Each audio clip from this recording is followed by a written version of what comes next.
என்னையா? கொஞ்சம் பேப்பரும் வச்சு எழுதுறதுக்கு ஒரு பேடும் பேனாவும் கொடுக்குறீங்களா? எதுக்காக நீ அவர்கிட்ட பேடும் பேனாவும் கேக்குற? புஸ்தகம் எழுத போறேன். புஸ்தகம் நீயே எழுதுற? பெரிய பெரிய தலைவர்கள் எல்லாம் ஜெயில இருக்கும்போது புஸ்தகம் எழுதலையா? அவங்க எல்லாம் தலைவருங்க எழுதுறாங்க. ஏன் நான் தலைவராக மாட்டேனா? தலை வேற நீ வேறையா தான் இருக்கிற. ஆமா, உன் புஸ்தகத்துக்கு பேர் என்ன? கம்பிகளுக்கு பின்னால் ஒரு கான குயில். அந்த கான குயில் யாருப்பா? நான் தான். அது தப்பு. அப்படி வைக்காத. நான் சொல்ற மாதிரி வை. சொல்லுங்க. கம்பிகளுக்கு நடுவில் ஒரு கருங்குரங்கு. அதுதான் நியாயம், அதுதான் தர்மம். பெரிய மகாத்மா காந்தி சத்தியாகிரகம் பண்ணி ஜெயிலுக்கு உள்ள வந்திருக்காரு. சத்திய சோதனைன்னு புஸ்தகம் எழுத போறாரு.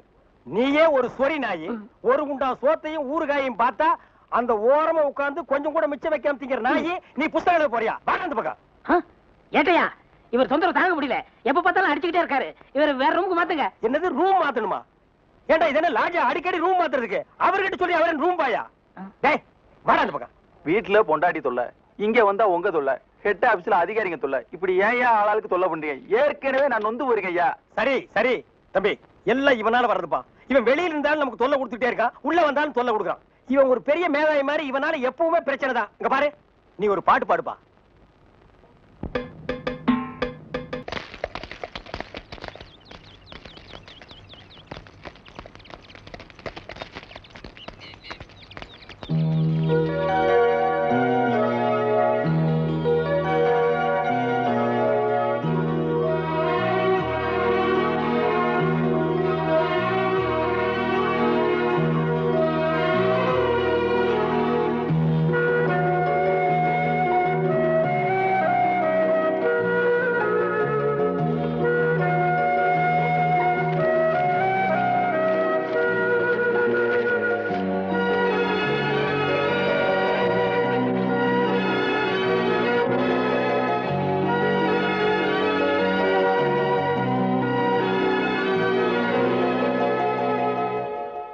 ஏயா இப்படி கடனுக்கு தின்னே உடம்பு வளர்க்குறீங்களே, உங்களுக்கு எல்லாம் வெக்கமா இல்ல? ஆமாண்டா, இந்த ஊர்லயே இவர்தான் பெரிய 5 ஸ்டார் ஹோட்டல் கட்டி வச்சிருக்காரு. இதுல நாங்க கடனுக்கு சாப்பிட்டு தான் உடம்ப வளர்த்துட்டோம். சாப்பிட்டது போண்டாட்டி. என்ன சொன்ன? அது ஊசி போனது. ஊசி போன போண்டாவா? அந்த ஊசி போன போண்டாவை தின்னே இந்த நாய் பண்ணி மாதிரி உடம்ப வளர்த்து வச்சிருக்குது. நான் மட்டும் சாப்பிட்டேன். என்னது? ஏன் நீங்க சாப்பிடல? என்ன சொன்ன? ஐயோ, நீ போலீஸ். ஒளியாம் பாரு, அந்த பெருச்சாளி மண்டையில சுடுதண்ணி புடிச்சு ஊத்தியா? அப்ப நான் வரட்டுமா தம்பி? வாங்க. ஊருக்கு போய்கிட்டு இருக்கேன் தம்பி. ஏங்க?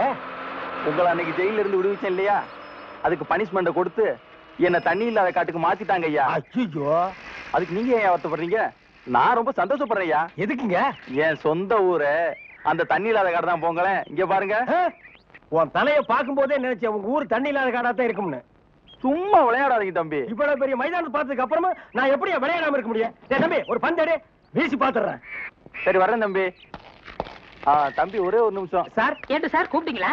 ஒண்ணுமில்ல, என்னத்தான் உங்க புண்ணியத்துல தண்ணி இல்லாத காட்டுக்கு மாத்திட்டீங்க. அடுத்து வர்றவங்கள கொஞ்ச நாளைக்கு இந்த ஊர்ல விட்டு வைங்க. நீங்க போங்க, நான் பாத்துக்கிறேன். சரி வரேன் தம்பி. ஆமா, நீங்க போங்க. இவர் பெரிய ஜில்லா கலெக்டர், இவர் பாத்துக்குவாரு. சும்மா ஒரு பேச்சுக்கு சொன்னேன். பண்ணி பேச்சுக்குன்னா எதை வேணாலும் பேசிக்கிறதா? ஏன் தம்பி இல்ல? அவர் என்ன ஊமையா? என்ன எதுக்கெடுத்தாலும் நீ முந்திரி கொட்ட மாதிரி முந்துற? ஏன் எங்களுக்கு வாய் இல்லையா? இந்த மாதிரி வாயிலே ஊத்திடுவேன். தங்கராசன, தங்கராசன, தங்கராசன இல்லைங்களா? அவர் வெளியே போயிருக்காரு. அப்படியா? கொஞ்சம் நில்லுங்க, என் பேருக்கு ஒரு லெட்டர் வரும், அதை வாங்கி வேணும்னு சொல்லிட்டு போயிருக்காரு. தரீங்களா? உங்களோட குடுக்க சொல்லி கேட்டு போனாரா? ஆமா சொன்னாரு. அப்படியா? இந்தாங்க.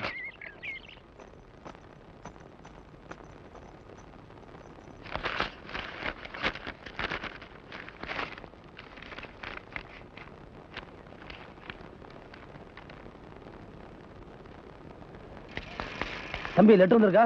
ஆமாண்ணே வந்துச்சு, வீட்டுல கொடுத்துருக்கண்ணே. யார்கிட்ட கொடுத்தா? உங்க தங்கச்சி என்ன நீங்க சொன்ன சொல்லி வாங்கிருச்சு. அதுக்கு எப்ப கொடுத்த? எனக்கு வந்து என்ன தானே கொடுக்கணும்? நீ என்ன புரியாத ஆளு கற்பங்க.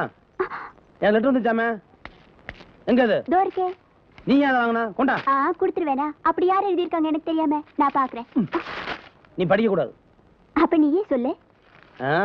இது பெரியவங்க பிரச்சனை, நீ போய் உள்ள உட்காந்து ஒழுங்கா படிப்போ.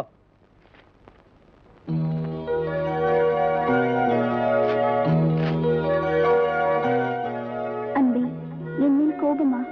நான் தங்களை ஏமாற்றுவதாக நினைக்க வேண்டாம். நான் செவ்வாய் என்று கோவிலுக்கு வந்திருந்தேன். ஆனால் எதிர்பாராத விதமாக நிறைய பேர் சிகப்பு உடை அணிந்து வந்திருந்ததால் தங்களால் என்னை அடையாளம் கண்டுகொள்ள முடியவில்லை. ஏன் நீயாவது வந்து பேசியிருக்கலாமே என்று தாங்கள் கோபப்படுவது எனக்கு தெரிகிறது. தங்கள் தங்கை உடன் இருக்கும் பொழுது நான் எப்படி என்னிடம் அறிமுகப்படுத்திக் கொள்ள முடியும்? எனவே நாளை மாலை நமது ஊர் ஆற்றங்கரை மதகருகே தங்களை நிச்சயம் சந்திக்கிறேன். இப்படிக்கு அன்புடன் காமாட்சி. ஏடா இப்ப எங்கடா என்ன கூட்டிட்டு போற? இன்னைக்கு ஏகப்பட்ட வருமானம் வரப்போகுது. எல்லாம் நம்ம தொழில் விஷயமா தான் கூட்டி போறேன். சரி பொட்டியும் கையுமா என்ன எங்க இப்ப கூட்டி போற? நம்ம கறிக்கடை பாய்த்தா. ஏன் அந்த பாய் சங்கீதத்துக்கு நம்ம வீட்டுக்கு வர மாட்டாரா? அவருக்கு ஆ. வர நேரம் இல்லையா? ஆஹா. நம்ம போய் அங்க வாய்ச்சி கொடுத்தோம்னா ஆ.